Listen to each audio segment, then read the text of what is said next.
Eagle Community Television presents Community Connection with your host, Mike Cooper.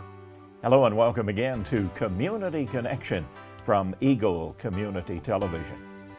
Thank you for watching, and thanks to our producer, Jeff Durall. We're at President Ed Hammond's home on campus at Fort Hays State University. And first of all, we ought to say congratulations. You have now moved to 28 years. I'm in my 28th year, Mike, and it's just seems like yesterday that I was getting ready to go meet with the Board of Regents to be interviewed for the presidency at Fort Hays. So it doesn't seem like 28 years ago, but it is 28 years. Happened on Easter weekend, didn't it? Right. I was hired on Holy Saturday, Saturday before Easter, and you know, even though Easter moves around a little bit, I've always kind of felt that when I get to Easter, I'm starting another year in the role at Fort Hays State University. And with Easter being so late this year, it's actually a few weeks past that anniversary of the board making their decision to hire me.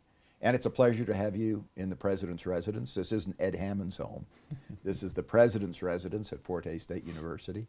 I've been very pleased and proud to be able to be here for the last 27 years or 28 years.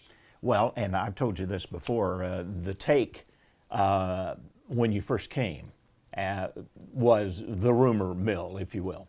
Well, he'll not be here in Hays, Kansas. No, we don't have rumors of course in Hays, not. Kansas.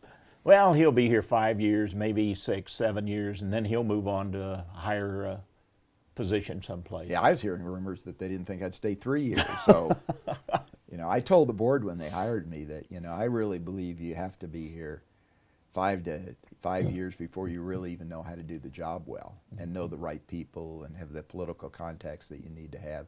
And then, you know, I said, I'll stay at least 10 years. I told the board when they hired me, even though the opinion on the street was that I would probably use this as a stepping stone to go to some bigger institution.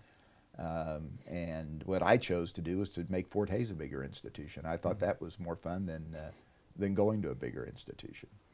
Just since our last visit, we have had another $2.5 million added to the foundation goal for this year. Yes, we have a very generous donor from over Russell Way that is giving us land of $2.5 million of land and mineral rights and for our scholarship campaign, and I am extremely grateful for that level of commitment to the future of our institution, because costs are only going to go up, and in western Kansas more and more of our young people are challenged to find the resources to get an education at Fort Hays, and even though we have the lowest tuition and fee rate of anybody in the state, we still have students that are forced to borrow a lot of money. We don't want them doing that. It's in our best interest to have those students graduate, go out and contribute to the economy and not worry about having to pay back a lot of student loans. Have you got a ballpark total now with the addition of this $2.5 million? Well, Tim's on the road today raising more money, so I don't know what it'll be by the time he gets back today. But no, we are probably 2/3 of the way or better from reaching our goal. Now, you know, don't rush us. We got 7 months to go, so we got plenty of time. There's time. You know, we are well over $4 million probably at this point, and of the $6 million. Any news on the partnership with Dodge City Community College? In fact, that's why I was running late to get here. I was on the phone with one of the faculty members down there that is heavily involved in this process, and yes, that's moving along really well. I think there's you know, tremendous support for this effort in Dodge City among the business community, among the elected officials, eco-devo groups, the Chamber of Commerce. All of those people are USD, the school board, everybody's thinks it's a tremendous asset and a great move. We have some faculty, as you would guess, at the community college who are concerned, what does this mean to me? And so what we need to try to do, and the purpose of the phone call this morning, was to try to set up a process where we can begin to answer those questions of what does it mean for each of the faculty members. And And I think that we will be successful in getting that process underway here real quick. This may be one of the areas where, as you move into the consulting area, that you might be working on then, depending on what the new president decides. Well, I think so. The governor's pretty well committed. He wants me to do that. You don't tell the governor no, especially if this whole thing is going to be dependent upon state funding. I mean, they're going to have to build a $10 million building there. They're going to have to come up with the resources, $5 million ongoing state general fund support for it. So it's, we need the governor and the legislature on board on this. Speaking of money, Fort Hays State did recoup some of the funds that had been cut in years past by the legislature. Yeah, in for the the first time, the legislature. First time you've been able to convince them to do that. Well, I think they understood that their cap and control budget cuts last year on salaries was not the right thing for the state of Kansas. It was bad public policy. While it only impacted us to the tune of about $250,000, I mean, it hit Emporia with $1 million. It really hit K-State very hard as far as extension goes, and it hurt KU Med a great deal. And I think when they looked at the harm that they created with those budget cuts, there was almost a unanimous feeling that we got to do something to restore that money. So in our case, it wasn't a lot of money. It was $250,000, but every $250,000 makes a difference. And then we got about another $1.1 million in resources that for new programs and new positions that support our growth, as well as the creation of a summer CAMS academy. Our CAMS program is run fall and spring, and we have had the facilities and staff in the summer, but we didn't have a summer CAMS. So now we're looking at development, and by next fall or next summer, we'll be admitting students to a summer CAMS program as well. And that program, which was initially Fort Hays State University's involvement, certainly has turned out well. It has. It's been very, very successful. Talk about, if you would, President Hammond, how it relates to public education, that is secondary education in Kansas, with budgetary constraints that have been coming forward, and even to a greater extent how this might impact future Fort Hays State students or teacher accreditation, things like that. Well, I worry about all of education in Kansas, and we all should. Every Kansan should worry about all of education, because we only have 2.8 million people in the state, and so our success as a state is going to depend upon our ability to educate everyone to their maximum level so that everyone can contribute to our economy.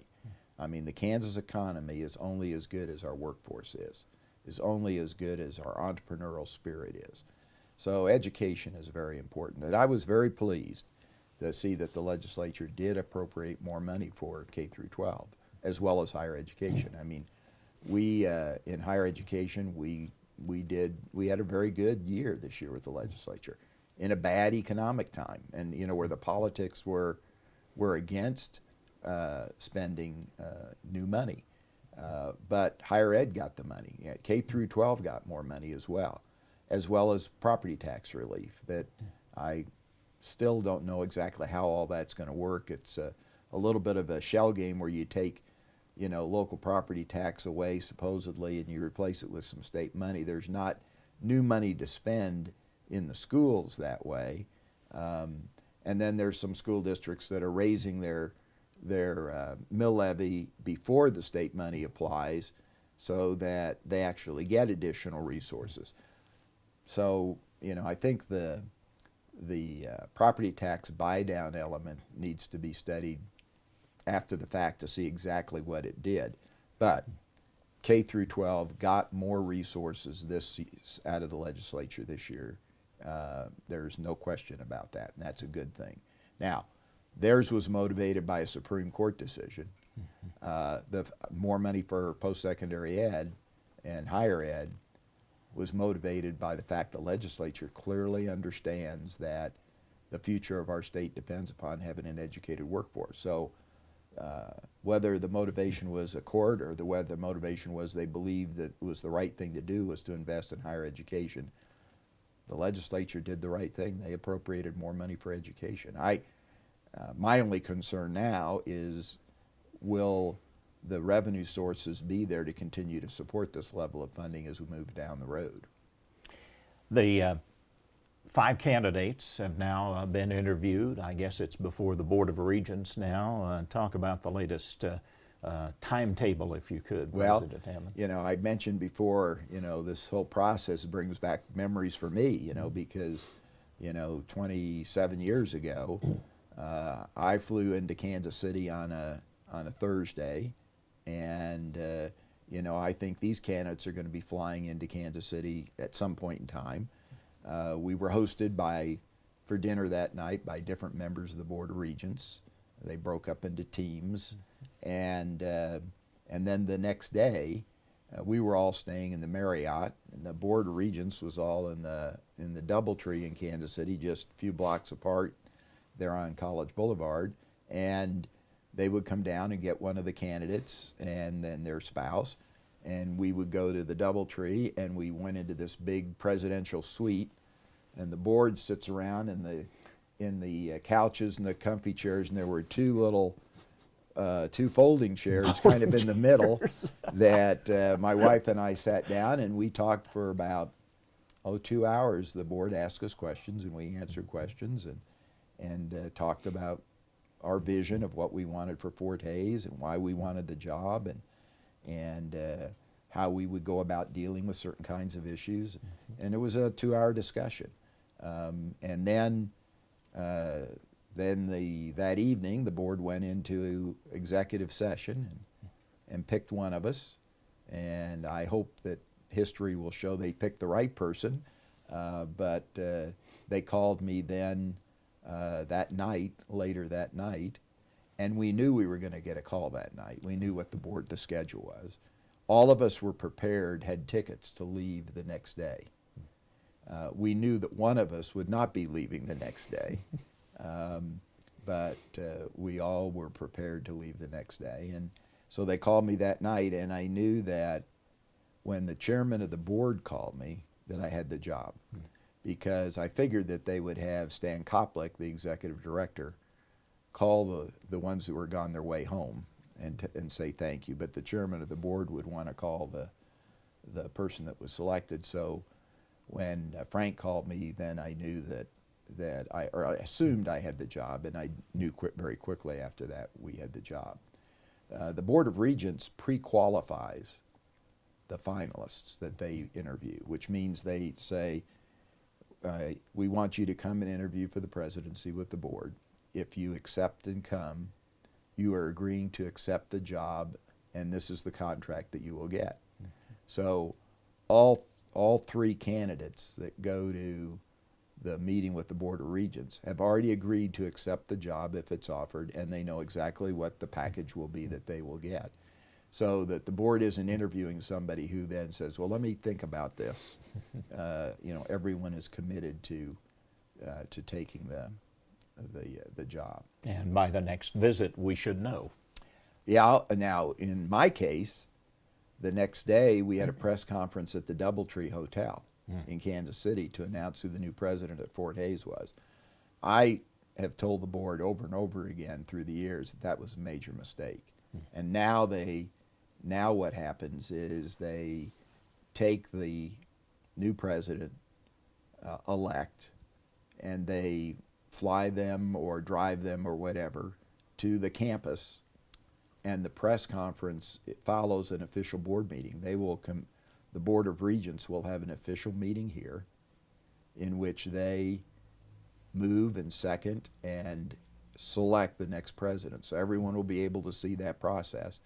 And then out of the wings will come the person that they've selected, and the community will have a chance to meet them. There'll be a reception for the community and things like that following that. So that's what we do now. Then it was in Kansas City, and I rented a car and drove to Hays to to attend, because I thought it was important that to come to the campus as quickly after I was selected. There were only, I'd say, maybe 5 or 10 people from the campus that were in Kansas City as part of that process, not counting Norm Jeter, who was on the board at that time. But you know, there was Bob Lowen was there handling press for the campus, and a few other people were there as well.